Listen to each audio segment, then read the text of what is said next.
farzandim bo'ladigan bo'lsa ham, u farzand sendan bo'ladi. Men sizni shu darajada yaxshi ko'rdimki, aynan shu sevgim sabab sizdan ketishga majbur bo'layotgandirman. Ishoning, bu qaror menga ham oson emas. Iltimos, meni qidirmang. Men ketayotganim sizni unutganimdan emas, aksincha, sizni haddan ortiq yaxshi ko'rganimdan. Ba'zan eng katta sevgi jim ketishni tanlar ekan. Siz bunga loyiq emassiz. Siz baxtli bo'lishga loyiqsiz. Bir kun kelib, yuragingizga mos insonni uchratasiz. Yangi hayot boshlaysiz. Shirin farzandlaringiz bo'ladi. Men sizni doim yuragimning eng og'riqli, ammo eng go'zal joyida saqlayman. Qayerda bo'lsa ham baxtingizga duo qilaman.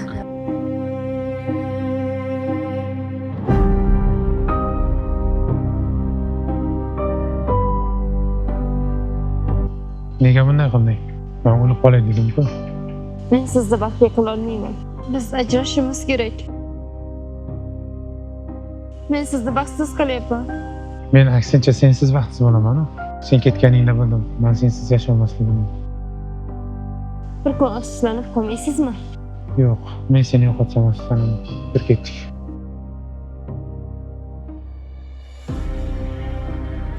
Kelyapsizlarmi? Shu qisirli ketidan tentirab yuribsanmi? Gap tamom. Bugun suvchilikka boramiz. Gap tamom va salom. Men tirik ekanman, bu xonadonga boshqa ayol kelmaydi.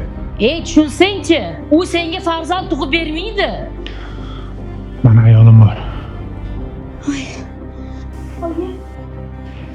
Psikologga qolsa yaxshi bo'ladi. Doktor, ahvoli yaxshimi? Xavf ortda qoldi. Hammasi yaxshi.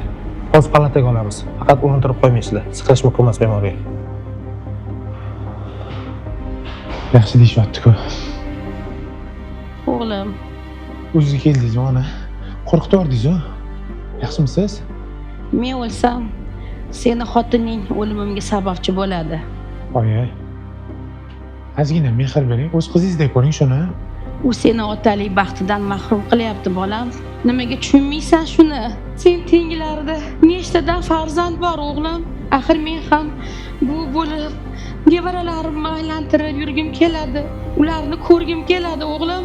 Axir u seni baxtsiz qilyapti-ku, bolam. Oyi. Meni baxtsiz qilayotgani yo'q. Agar meni desang, undan voz kech.